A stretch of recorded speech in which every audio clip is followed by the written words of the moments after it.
రే ఆడన్నారా? మేమైతే బయటికి రాలేంరా, మమ్మల్ని డిస్టర్బ్ చేయకుండా ఫోన్ పెట్టు. సరే మీ ఇష్టం. నేను బిర్యానీ తినడానికి రెస్టారెంట్ లోపలికి వెళ్తున్నా. మామ చికెన్ బిర్యానీ మటన్ బిర్యానీ రా? ఈసారి ఎలక్షన్స్ లో నీ ఓటు ఎవరికి వేస్తారా కాకా? ఎవరైతే ఎక్కువ డబ్బులు ఇస్తారో వాళ్ళకే వేస్తారా? అది తప్పు కదరా. పని చూసుకోరా.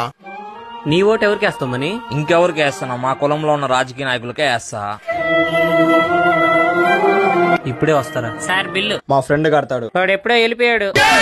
ఇప్పుడు మన ఇద్దరు ఏం చేయాలరా? వాడు సంఖ నువ్వు నాకు, వాడు నీ సంఖ నాకు. ప్లేట్లు కడతామన్నా. వాడే చేస్తున్నాడు రా. నేను బిల్లు కట్టకుండా మోసం చేస్తేనే మీరు ప్లేట్లు కడగడానికి దిగజారిపోయారు. అదే ఒక తప్పుడు రాజకీయ నాయకుడు ఓటేసి 5 సంవత్సరాలు అధికారం ఇస్తే మీ జీవితం ఇంకెంత దిగజారిపోవాల్సి వస్తుందో ఆలోచించారా? ఇకనైనా డబ్బు కోసం, మీ కులం కోసం కాకుండా మీ భవిష్యత్తుని అభివృద్ధి చేసే నాయకుడికి ఓటేయండి.